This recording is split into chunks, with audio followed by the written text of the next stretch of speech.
Selamat pagi anak-anak. Bagaimana kabar kalian? Luar biasa. Yes, yes, yes. Semoga selalu dalam keadaan sehat dan tetap semangat.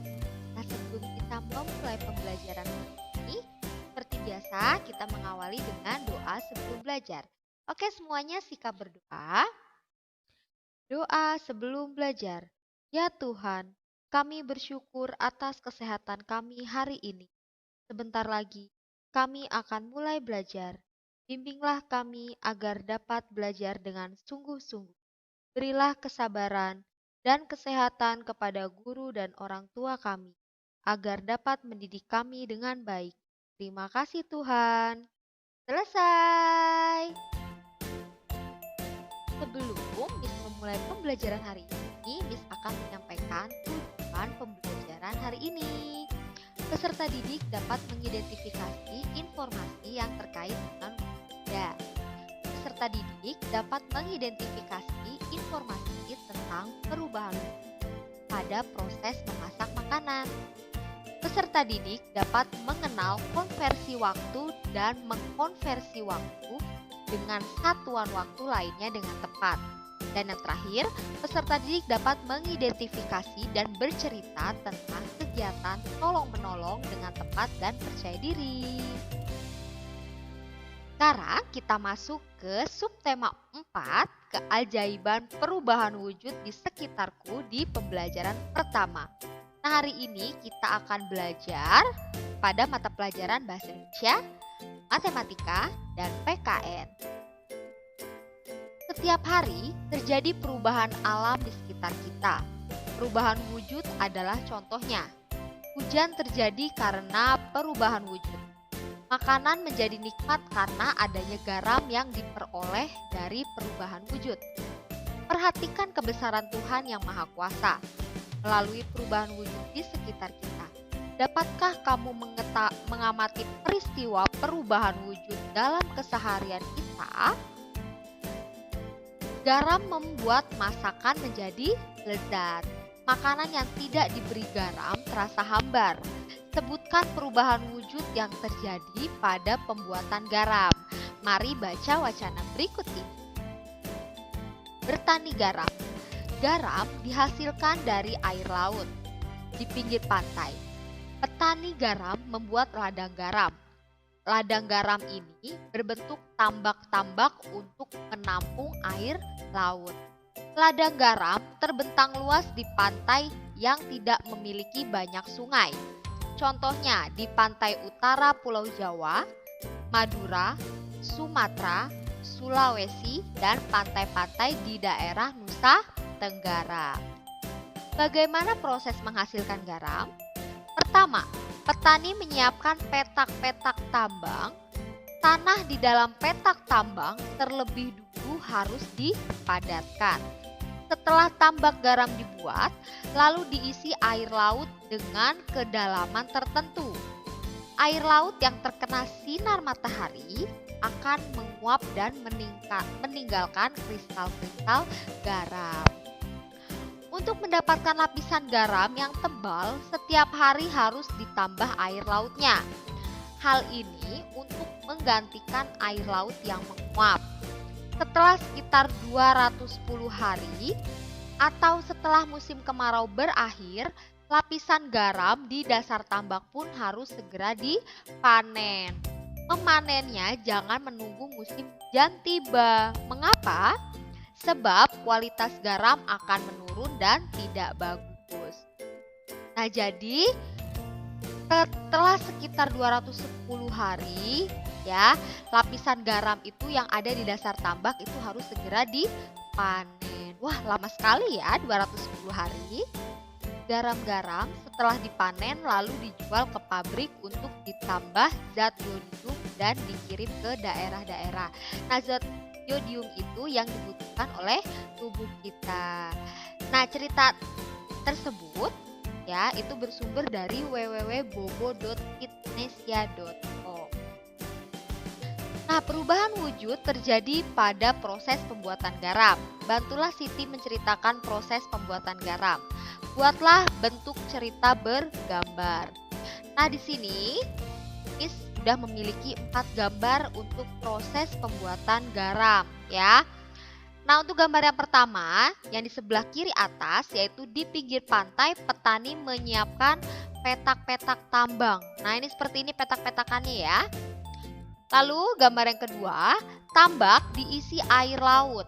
Air laut akan menguap dan tersisa ya kristal-kristal garam ya. Nah, setelah air lautnya itu menguap, maka akan berubah menjadi kristal-kristal garam.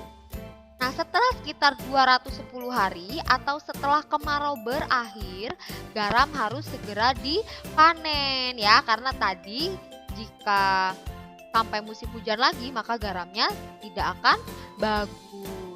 Nah, untuk gambar yang terakhir, garam-garam setelah dipanen lalu dijual ke pabrik untuk ditambah yodium ya dan dikirim ke daerah lain. Jadi setelah garam-garamnya sudah dipanen itu belum bisa kita konsumsi ya, jadi harus dikirimkan ke pabrik dahulu. Waktu yang dibutuhkan petani garam untuk mengisi 1 petak air laut adalah 2 jam ya. Berapa lama waktu yang diperlukan dalam satuan menit? Satuan jam dapat diubah menjadi menit. Nah, di sini 1 jam jika diubah menjadi menit yaitu 60 menit. Anak-anak harus ingat, 1 jam sama dengan 60 menit. 1 menit itu 60 detik. Ya, jika menit dirubah menjadi detik yaitu 60. 1 jam sama dengan 3.600 detik. Ingat-ingat ya. Di sini 2 jam sama dengan titik-titik menit. Nah, tadi kan di sini ada tulisan ya, waktu yang dibutuhkan petani untuk mengisi 1 petak air adalah 2 jam. Nah, berapa lama waktu yang diperlukan dalam satuan menit? Nah, di sini dari jam diubah menjadi menit. Jadi, cara menghitungnya sama dengan 2.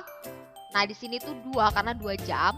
2 dikali 60 menit ya. Jadi anak-anak bisa lihat dari sini. Jadi 1 jam sama dengan 60 menit ya. Jadi ditulis dulu di sini 60. Jadi 2 dikali 60 menit. Hasilnya 120 menit ya. Jadi waktu yang dibutuhkan petani garam untuk mengisi 1 petak adalah 120 menit jika satuan jam diubah menjadi menit.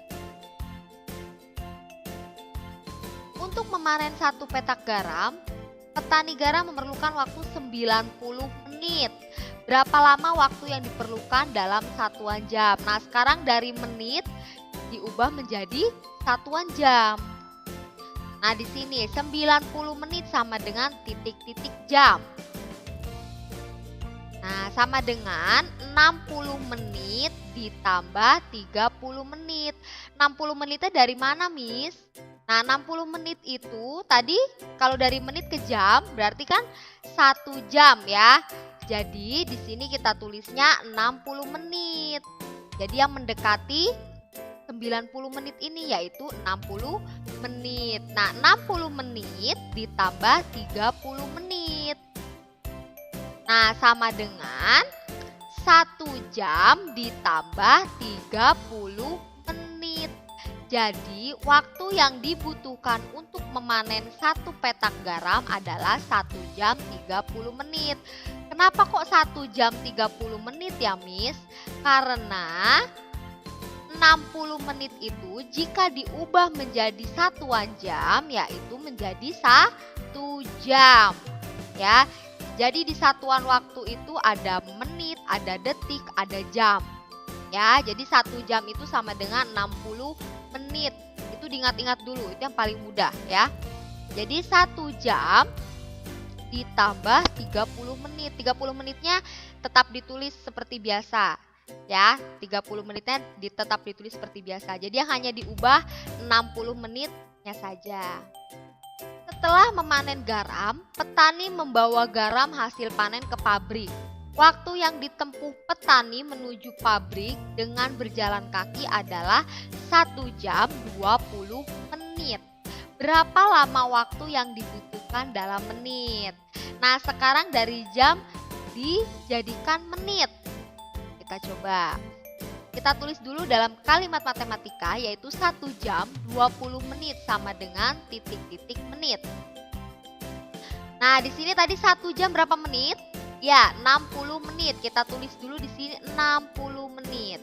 Ditambah 20 menit. Jadi 20 menitnya tetap ditulis sama ya, 20 menit. Nah, sama dengan 80 menit. Nah, jadi waktu yang dibutuhkan oleh petani garam ya untuk menuju ke pabrik yaitu 80 menit, karena dari jam itu diubah menjadi satuan menit. Nah, di sini Miss ada soal. Di sini Miss ada catatan juga, 1 jam sama dengan 60 menit ya. Di sini sudah jelas 1 jam sama dengan 60 menit. Nah, sekarang kita cari 2 jam. 2 jam dikali titik-titik menit sama dengan titik-titik. Nah, tadi 1 jamnya berapa menit? Ya, 1 jamnya 60 menit. Kita tulis dulu di sini 60 menit. Ya, jadi 2 dikali 60 sama dengan 120 menit. Jadi, dari satuan jam diubah menjadi menit. Jika pertanyaannya yaitu 2 jam, maka hasilnya yaitu 120 menit. Nah, sekarang yang 3 jam nih. Kalau 3 jam berarti 3 dikali berapa? Ada yang tahu? Iya, 3 dikali 60 menit. Jadi sama dengan 180 menit.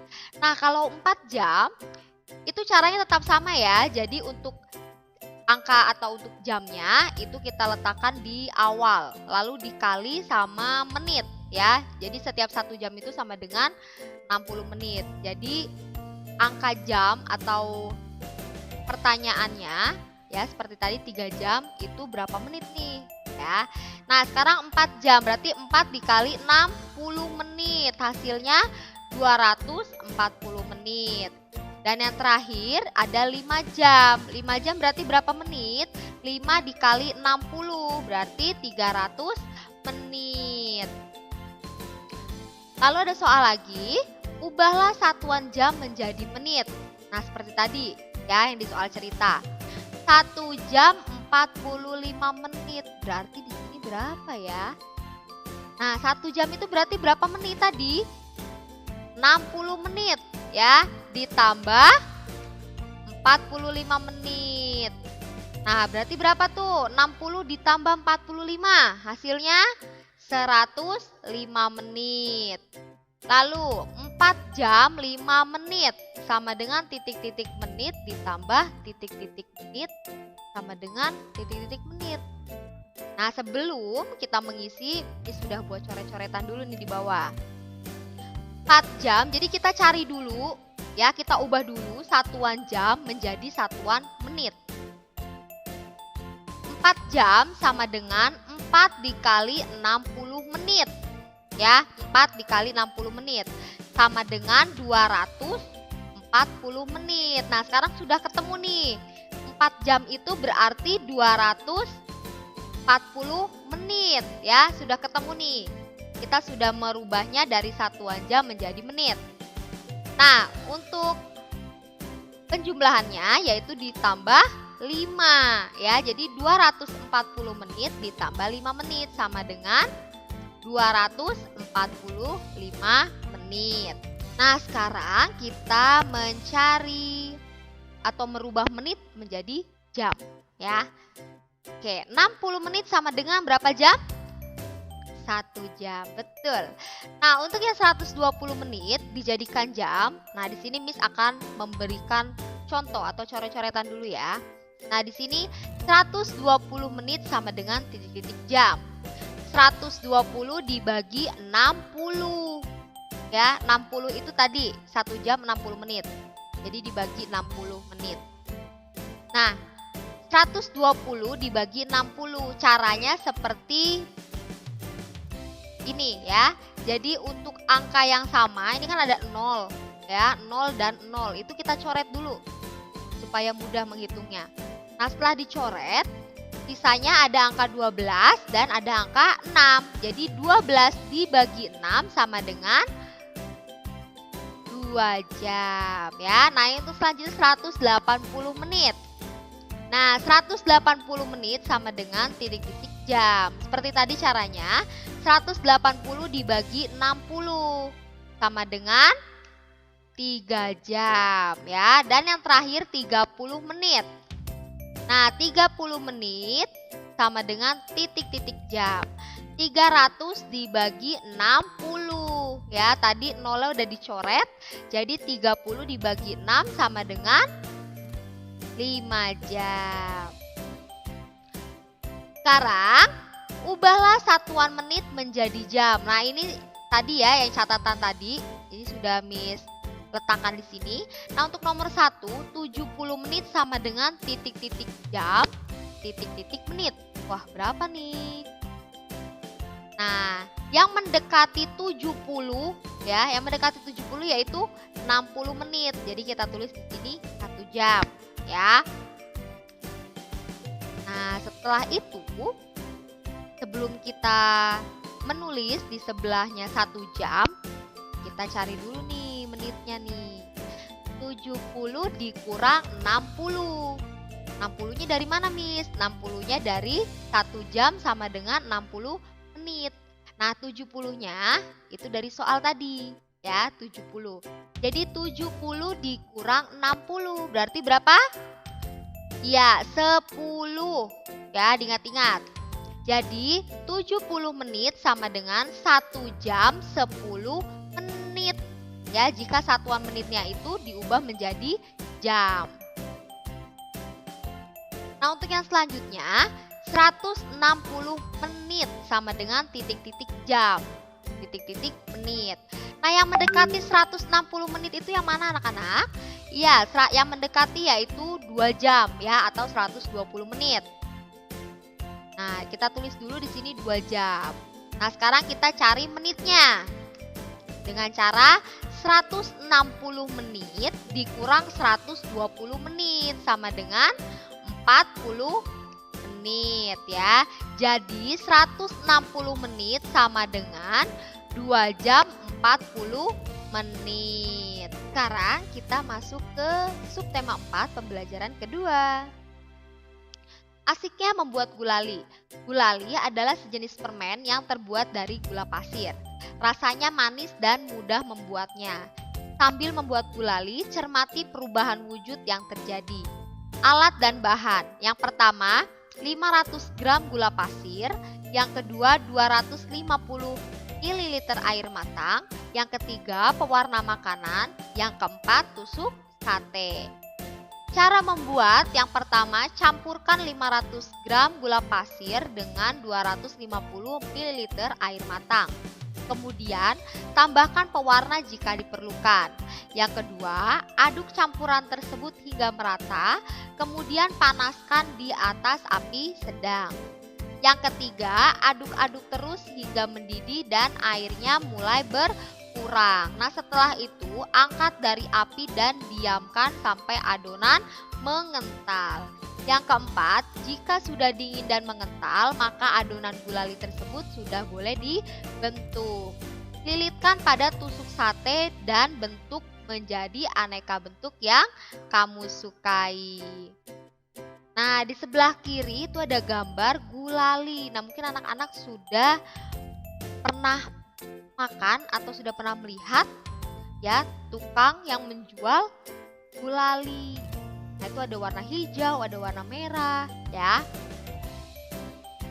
Kamu sudah melakukan dan mencermati cara membuat gulali. Sekarang tuliskan perubahan wujud yang terjadi selama pembuatan gulali. Tuliskan contohnya.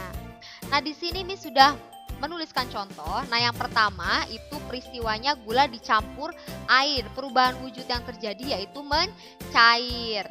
Lalu yang kedua itu airnya mendidih. Perubahan wujud yang terjadi yaitu menguap. Dan yang ketiga itu ada peristiwa adonan gulali mengental. Perubahan wujud yang terjadi yaitu membeku. Jadi di dalam pembuatan gulali itu sudah ada 3 perubahan wujud yang terjadi, yaitu ada mencair, ada menguap, dan ada membeku. Tugas kelompok akan berhasil jika menunjukkan sikap bersatu.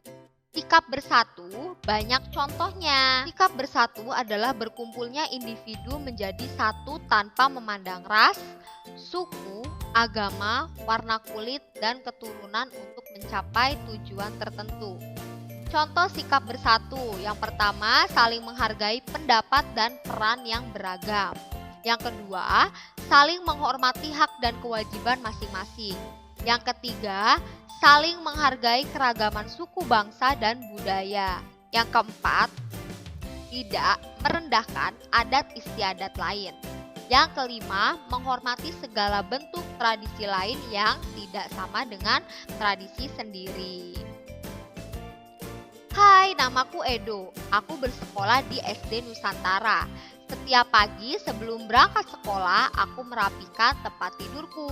Aku juga menolong ibu menjaga adikku. Ketika ibu memasak sarapan, pada sore hari aku membantu ibu menyiram bunga dan pohon di kebun. Pada malam hari, ayah dan ibu membantuku mengulang pelajaran di rumah. Di rumah, kami saling tolong-menolong. Tolong-menolong membuat pekerjaan menjadi mudah dan ringan. Aku pun menjadi semakin sayang kepada ayah dan ibu. Nah, di sini adalah sikap tolong-menolong, ya. Nah, di sini untuk sikap tolong-menolong itu tidak hanya dilakukan di rumah, tetapi di mana saja. Nah, ini ada note di bawah, yaitu persatuan akan membuat segala sesuatu menjadi mudah dan indah. Nah, bersatu itu tidak hanya dilakukan di rumah saja, tetapi dimanapun juga kita bisa melakukannya. Kesimpulan hari ini yaitu anak-anak mengetahui informasi terkait dengan wujud benda, ya. Tadi anak-anak sudah membaca tentang bertani garam. Lalu mengetahui perubahan wujud benda dari proses memasak makanan atau membuat gulali. Nah, di sini ada perubahan wujudnya itu ada 3, ya. Tadi apa saja? Ada mencair, menguap, dan membeku. Lalu anak-anak mengenal konversi waktu dan dapat mengkonversi waktu dengan satuan waktu. Anak-anak sudah bisa menghitung, ya, dari jam menjadi menit, lalu dari menit menjadi jam. Ya, jadi 1 jam itu tadi berapa menit? Ya, 60 menit. Lalu anak-anak mengetahui kegiatan dari tolong-menolong, ya. Nah, sekian dulu pembelajaran kita hari ini di pembelajaran pertama dan kedua di subtema keempat tentang keajaiban perubahan wujud di sekitarmu. Nah, sebelum mengakhiri, kita akan berdoa sesudah belajar. Oke, semuanya sikap berdoa. Doa sesudah belajar. Ya Tuhan, kami bersyukur karena Tuhan telah menyertai kami selama belajar. Semoga kami dapat mengamalkan ilmu-ilmu yang kami dapat. Kami juga berdoa supaya virus corona segera berlalu, agar kami dapat kembali ke sekolah. Terima kasih Tuhan. Selesai. Oke, sampai di sini dulu perjumpaan kita hari ini. Sampai berjumpa di pembelajaran berikutnya. Bye-bye.